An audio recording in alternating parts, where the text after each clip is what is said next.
Hello friends, तो guys आज के इस वीडियो में हम लोग क्लास 11 इंग्लिश हॉर्नबिल बुक की पोएम चाइल्डहुड के क्वेश्चन आंसर्स के बारे में बात करने वाले हैं। इस पोएम की डिटेल्ड एक्सप्लेनेशन की वीडियो ऑलरेडी बनाई हुई है। अगर आपने उसे नहीं देखी है तो उसे जाकर देख लें, लिंक्स आपको डिस्क्रिप्शन बॉक्स में मिल जाएंगे। तो बिना टाइम वेस्ट किए चलिए आज कुछ नया सीखते हैं।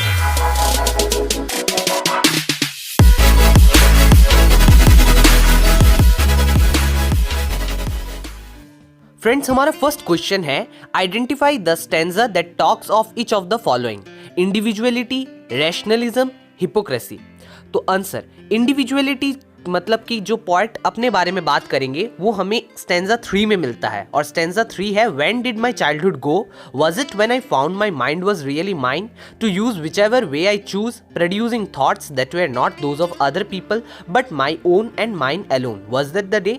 तो इस स्टैंजा में पोएट इंडिविजुअली सिर्फ अपने बारे में बात करते हैं, इसीलिए इंडिविजुअलिटी हमें स्टैंजा 3 में मिलता है। नेक्स्ट है रैशनलिज्म। रैशनलिज्म मतलब कि लॉजिकली थिंक करना कि कौन सी चीज असली में हो सकती है और कौन सी नहीं, कौन सी चीज सही है, कौन सी चीज गलत है।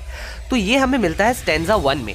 When did my childhood go? Was it the day I ceased to be 11? Was it the time I realized that hell and heaven could not be found in geography and therefore could not be? Was that the day?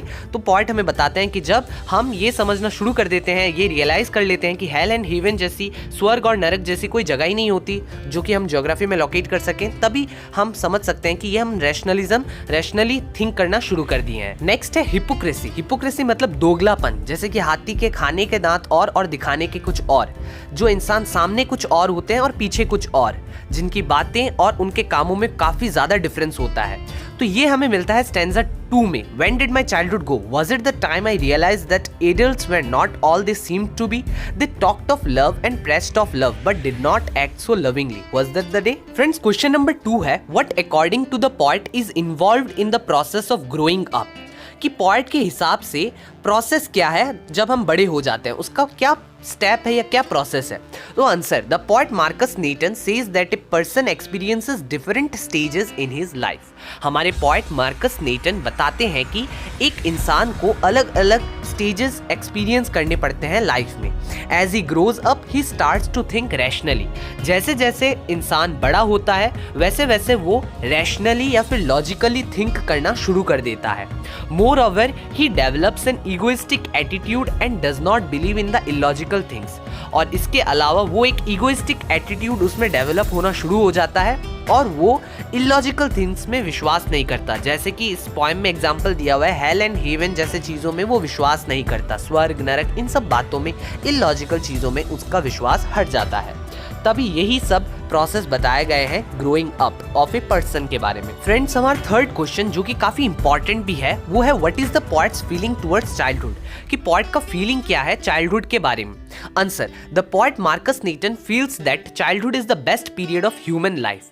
Marcus नेटन के हिसाब से childhood जो है वो सबसे best और सबसे golden period है ह्यूमन लाइफ में।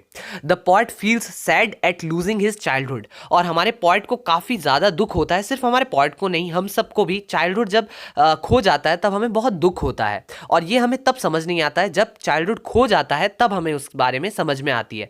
ही rationalises how he comes to know about his childhood being gone. वो बताते हैं कि कैसे वो अब रियलाइज कर चुके हैं कि चाइल्डहुड चला जा चुका है। The poet thinks that childhood is the best period और is the period of heavenly innocence and purity of heart. Poet बताते हैं या पोएट कहते हैं कि उनके हिसाब से चाइल्डहुड में हमारा जो इनोसेंस है, हमारी जो मासूमियत है वो सबसे ज़्यादा है, और प्योरिटी, हार्ट में प्योरिटी रहती है, एक प्योर सोल रहता है तब। A child is free from any sense of ego और सुपेरियरिटी। चाइल्ड हमेशा से ईगो और सुपेरियरिटी से फ्री रहता है, उसके हिसाब से उसमें अहंकार बिल्कुल नहीं होता। ही नोज नो हिपोक्रेसी और अर्थली एविल्स, और उसमें ना ही हिपोक्रेसी होती है ना ही इस अर्थली एविल्स मतलब यहाँ के जो गंदी जो सोच होती है लोगों की, वो उसमें बिल्कुल नहीं होती, वो बिल्कुल प्योर रहता है। फ्रेंड्स, हमारा लास्ट क्वेश्चन है Which do you think are the most poetic lines? Why? सबसे poetic lines कौन सी है? Answer: The last 4 lines of the poem Childhood are the most poetic lines. They are: Where did my childhood go? It went to some forgotten place that's hidden in an infant's face. That's all I know. These are the most poetic lines because they nicely take us back towards the wonderful world of childhood. ये सबसे ज़्यादा poetic lines है क्योंकि इन lines ने हमें बहुत ही अच्छे तरीके से हमारे जो सबसे खूबसूरत दुनिया है childhood की, उस दुनिया में हमें ले चलती है. Through these lines, the poet conveys the idea that the innocence of childhood remains as long as one is an infant, but as one grows up, the precious innocence of childhood disappears.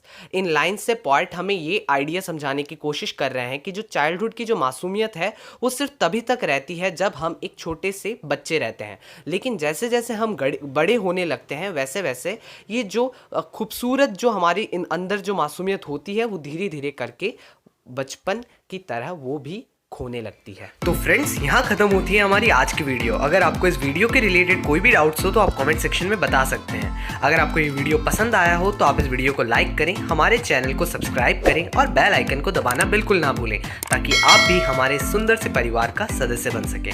मिलते हैं दोस्तों अगले video में, तब तक के लिए आप अपना ख्याल रखें. Thank you so much for watching this video.